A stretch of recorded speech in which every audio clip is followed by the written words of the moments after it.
छत्रपती शिवाजी महाराज की जोरात जोरात. छत्रपती शिवाजी महाराज की आद्य क्रांती राजे उमाजी नायकांचा, डॉक्टर बाबासाहेब आंबेडकरांचा. आज या इंदापूर तहसीलदार कचेरीवरती आपण निषेध मोर्चाच्या निमित्तानं आपण सर्वजण या ठिकाणी उपस्थित राहिला, त्याबद्दल जय मल्हार क्रांती संघटनेच्या वतीने आपल्याला खूप खूप असा धन्यवाद देतो. हा मोर्चा काढण्यापाठीमागचा आपला जो उद्देश आहे की जसं सरांनी आता सांगितलं की ही घटना 1 तारखेला घडली, त्याच्यानंतर त्याच्यावरती गुन्हा दाखल झाला, पॉस्को अंतर्गत गुन्हा दाखल झाला, त्या ठिकाणी 376 त्याच्यावरती दाखल झाला, रेपचा गुन्हा दाखल झाला. आरोपी त्याच दिवशी पोलिसांनी पकडला. खऱ्या अर्थानं या ठिकाणी मी जे आपले इंदापूरचे पीआय आहेत, मला वाटते पवार साहेब म्हणून आहेत, ते मला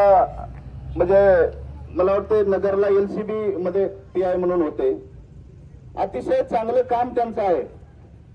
या ठिकाणी त्यांना मी धन्यवाद देतो. त्यांना टाळ्या वाजून या ठिकाणी आपल्या समाजाने त्यांचा सन्मान केला पाहिजे की आरोपी त्या क्षणी त्यांनी अटक केला. त्यांचे काही PSI वगैरे बाकीचे जे सर्व आहेत त्यांनी सर्वांनी अटक करून आपल्याला न्याय मिळवून दिला.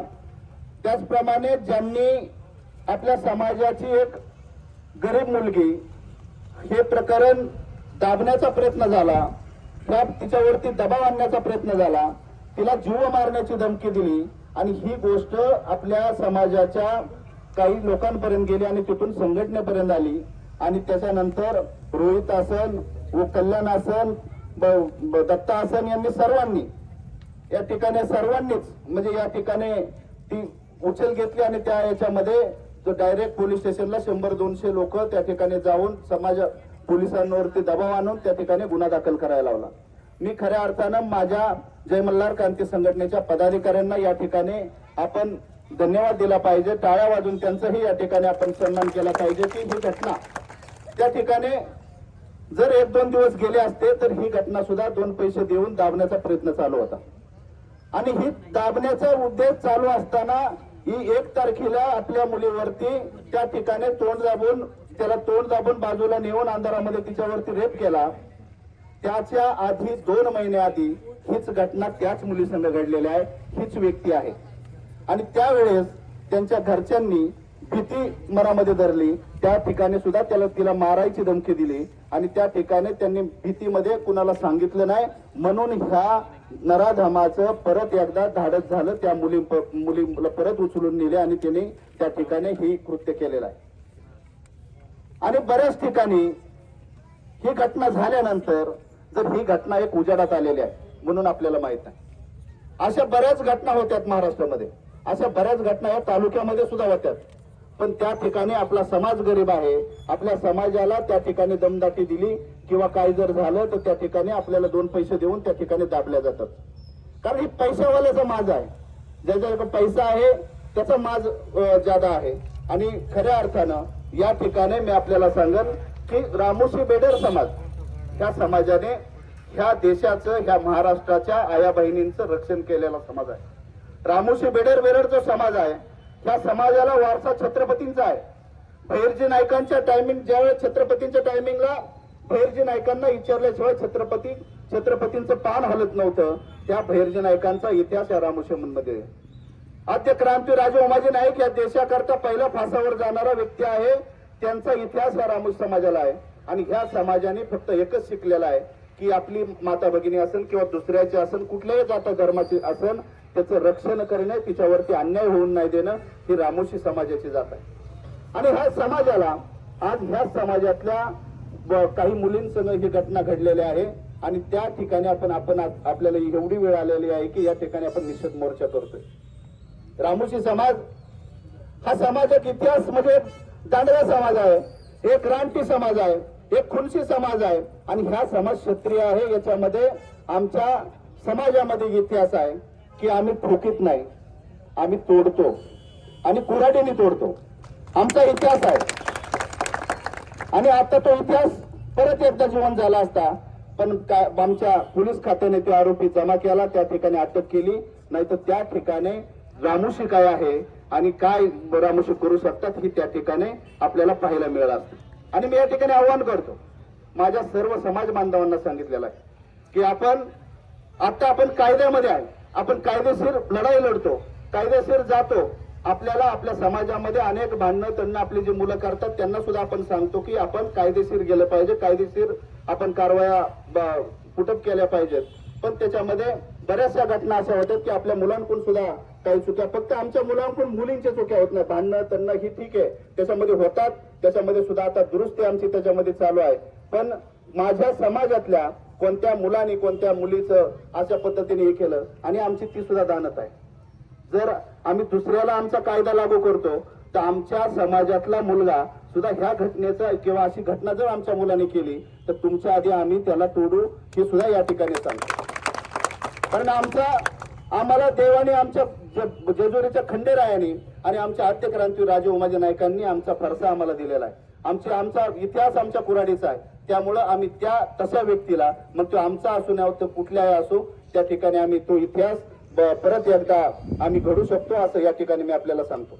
या ठिकाणी बऱ्याच नेत्यांनी, काटे साहेबांनी वगैरे अनेक नेत्यांनी या ठिकाणी आपल्याला पाठिंबा दिलेला आहे. या ठिकाणी मी मराठी मोर्चा या ठिकाणी चालू आहे महाराष्ट्रामध्ये. आपण पाहिलं असेल की त्या ठिकाणी आपण या महाराष्ट्रामध्ये आपण प्रत्येक मराठी मोर्चा ज्या ज्या तालुक्यामध्ये चालू आहे त्या ठिकाणी आपली जय मल्हार क्रांती संघटना त्या समाजाला, मराठी समाजाला आपण पाठिंबा दिलेला आहे. याही ठिकाणी आपण त्यांना पाठिंबा जाहीर करतो असं या ठिकाणी मी आपल्याला सांगतो. तहसीलदार साहेबांना मी धन्यवाद देतो की मी पहिला तहसीलदार असा पाहिलाय की समाजामध्ये येऊन 15 मिनिटं झाली उभे राहिलेले आहेत. त्यामुळे आपण त्यांनाही या ठिकाणी धन्यवाद देऊ. माझ्या समाजाच्या साहेब काय मागण्या या ठिकाणी आहेत. आपल्या तालुक्यामध्ये 12,000पेक्षा जादा मतदान ह्या समाजाचं आहे आणि 18,000च्या आसपास लोकसंख्या या ठिकाणी आहे. माझ्या समाजातल्या ज्या मागण्या आहेत, माझ्या समाजातल्या ह्या मुलीचं जे आता ही जो बलात्कार झालेला आहे याचं पोलिसांचं काम केलेलं आहे. पण येणाऱ्या काळामध्ये ह्या मुलीचं जी केस चालणार आहे, फास्ट ट्रॅक मध्ये चालणार आहे. आपण हा मोर्चा याच्याकरता केलेला आहे की याला कुठलाही जामीन झाला नाही पाहिजे, याला कुठली सुटका नाही झाली पाहिजे. ही केस जी आहे फास्ट ट्रॅक वरती आपण त्या ठिकाणी साहेब आपल्या अखत्यारीमध्ये काही विषय त्याच्यामध्ये येतात, आपण ती पुटअप करावा असं या ठिकाणी आपल्याला सांगतो. पोलिसांना माझं सांगणं आहे की ही जी चार्जशीट आहे याला पूर्ण 3 महिने आपण जरी घेतलं तरी चालेल, पण याच्यामध्ये एकही सांड, एकही कुठलं त्याच्यामध्ये हे राहिलं नाही पाहिजे. आणि चार्जशीट अतिशय चांगल्या पद्धतीने पवार साहेब आपण बनवलं पाहिजे. कारण त्या चार्जशीट मध्ये एक जरी कोणती आपली गलत ही झाली किंवा आपण एक जरी कोणती सांड सोडली तरी त्या आरोपीला आपण एक वेगळं त्या ठिकाणी हे होऊ शकतं आणि त्याला त्या चान्स मिळू शकतो. त्यामुळे चार्जशीट मध्ये सुद्धा आपण त्या ठिकाणी आपण चांगल्या पद्धतीने आपण ते द्यावं. सगळे पुरावे वगैरे आपल्याला दिलेले आहेत, सगळे साक्षीदार आम्ही चांगले त्या ठिकाणी दिलेले आहेत. त्याच्यामध्ये एक व्यक्ती ज्याला त्याचाच कोणतरी चुलत भाव आहे त्याला आम्ही ह्या केसमध्ये घ्या. आमचं या ठिकाणी हे आहे की आमच्या निवेदनामध्ये सुद्धा तो विषय आहे की तो त्याच्याकडे जरा पैसा ज्यादा आहे, पैसा घेऊन 2 लाख घ्या, 3 लाख घ्या, ते हे करतोय. त्या ठिकाणी मी आपल्याला सांगतो की मी जसं सांगितलेलं आहे, धनगर समाज आणि रामोशी समाजाचं भंडाऱ्याचं नातं आहे. पण आमच्या आया बहिणींवरती जर तो व्यक्ती जर ही एवढी घटना घडून जर 2 आणि 3 लाख रुपये जर घेतात देऊ आणि त्या ठिकाणी मॅनेज करायचा विषय किंवा त्यांना दम द्यायचा विषय करीत असेल तर पोलिसांना माझं सांगणं आहे की जो आरोपीला मदत करतो तो गुन्हेगार आहे, त्याला ह्या केसमध्ये घ्यावं आणि त्याच्या ह्या गुन्ह्यामध्ये त्याला आपण सहआरोपी म्हणून त्याच्यामध्ये त्या चार्जशीट मध्ये आपण दाखल करावं. याच्यामध्ये हा विषय आपण तहसीलदार साहेब आपण आता ह्या मुलीचा विषय आपण आपल्याकडे सांगितलेला आहे. पण ह्या तालुक्यामध्ये अनेक मागण्या अशा आहेत की आपल्याला मध्यंतरी मी फोन केलता की त्या ठिकाणी रामोशी समाजाला मिळालेल्या जमिनी आहेत, रामोशी वतन मिळालेले आहेत. रामोशी समाजाचं आज पण त्या वतनांवरती नाव आहे, पण त्या वतनांवरती आज दुसरेच दांडगे काही लोक त्या ठिकाणी त्यांनी ताबा मिळवलेला आहे आणि त्या लोकांवरती अन्याय होतोय. त्या ठिकाणी त्यांना जाऊन देत नाही, त्यांना रोड देत नाही, असं त्या ठिकाणी हे आहे. बाकीच्या याच्यामध्ये बऱ्याचशा अशा घटना आहेत की काही लोकांना आता मध्यंतरी आपल्या 4 मुलांचे का 2 मुलांचे त्या ठिकाणी पाय मोडले.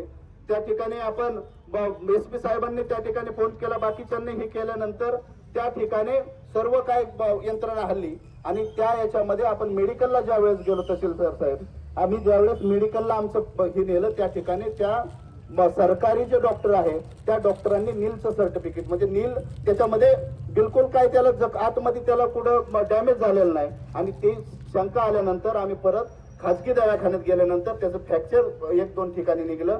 म्हणजे ही एवढी मोठी घटना याच्यामध्ये होते आणि याला कारण कुणाचं आहे? ह्या घटनेमध्ये सुद्धा काही राजकीय लोकांचं फोन पोलिसांना झालेले आहेत, काही राजकीय लोकांचं फोन SP-ना झालेला आहे. ह्या अशा घटनेमध्ये सुद्धा काही लोक जर अशा पद्धतीने राजकारण जर आणत असतील तर मी या ठिकाणी मला हे वाटतं की आपल्या समाजामध्ये एवढा समाज आपल्या तुमच्या पाठीमागे आजपर्यंत आमचा समाज आहे. राजकीय लोकांचं फक्त आजपर्यंत आम्ही भांडी धुण्याचं काम केलेलं आहे. पण मी त्या ठिकाणी आपल्या तहसीलदार कचेरी समोर या ठिकाणी आवाहन करतो की रामोशी समाजाला एक इतिहास आहे, तो इतिहास परत आम्हाला एक की करू नका की त्याच्यामध्ये आम्ही त्यांच्या संघ जसं आपण सांगितलं की इमानदारांची इमानदारी आणि गद्दारांची गद्दारी. रामोशी समाज आता जागा झालेला आहे, रामोशी समाजाला कळायला लागलेला आहे. त्यामुळं रामोशी समाज काय करणार काय नाही करणार इथून पुढच्या काळामध्ये ती सगळ्याला आपल्याला दिसणार आहे असं या ठिकाणी आपल्याला सांगतो. मी परत एकदा तहसीलदार साहेबांना ही निवेदन देण्याच्या आधी ह्या जेवढ्याही आमच्या गोष्टी आहेत याच्यावरती आपण खास करून आपण याच्यावरती बऱ्यापैकी आपण लक्ष द्यावं आणि याच्यात लक्ष घालून आपण ही पुटअप करावं असं आपल्याला मी विनंती करतो. आणि मी परत एकदा आपल्याला तहसीलदार साहेब सांगतो की ही घटना त्या घटनेच्या निषेधार्थ आम्ही या ठिकाणी येणार आलोय आणि याच्यामध्ये आम्ही दुसरं निवेदन आपल्याला देतोय. पण अशी वेळ आमच्या आणून देऊ नका की परत आम्हाला आज इथं समजा 1500 लोक आले असतात पण येणाऱ्या काळामध्ये आम्ही लाखोच्या संख्येने रामोशी बेडर समाज या ठिकाणी आपल्या दारामध्ये येऊन आम्ही न्याय मागू असं या ठिकाणी आपल्याला सांगतो. मी परत एकदा माझ्या समाज बांधवांना सांगतो की एक दिवस जातीसाठी दिला पाहिजे, एक दिवस आपण समाजासाठी दिला पाहिजे, एक दिवस आपल्या आया बहिणीवरती अन्याय झाला तर आपण दिला पाहिजे. काही समाजातली लोक या ठिकाणी मला सरांनी सांगितलं की काही समाजातली लोक त्या ठिकाणी जाऊन तुम्ही मोर्चा कशाला काढता, तुम्ही काय कशाला करता, म्हणजे काय रामोशींनी फक्त मारामारच केलं पाहिजे का, रामोशींनी फक्त केसी डोक्यावरती घेतल्या पाहिजेत का? आम्ही सुद्धा लोकशाहीमध्ये आहे, आम्हाला सुद्धा लोकशाही समजते आणि लोकशाही मार्गाने आम्ही या ठिकाणी मोर्चा काढलाय. पण समाजातल्या व्यक्तीला सांगतो की तुझं आता बरंच झालेलं आहे. जर तुझ्या घरातल्या बहिणीवरती जर बलात्कार होत असेल आणि तू जर त्या ठिकाणी जाऊन सांगत असेल की मोर्चा काढू नका, जर ही लाज लज्जा तुला थोडीफार असेल आणि रामोशाचं रक्त जर तुझ्या अंगामध्ये असेल तर तू रामोशात जर राहायचं असेल तर राहा, नाही तर दुसरी जात बघ. त्या ठिकाणी स्पष्ट सांगतो. आणि जर परत जर ह्या गोष्टी होत असत्या तर इथून पुढच्या काळामध्ये माझ्याशी गाठ आहे या ठिकाणी मी आपल्याला सांगतो. मी परत एकदा माझ्या समाज बांधवांना मी खूप असा धन्यवाद देतो. थांबतो. जय मल्हार, जय उमाजी.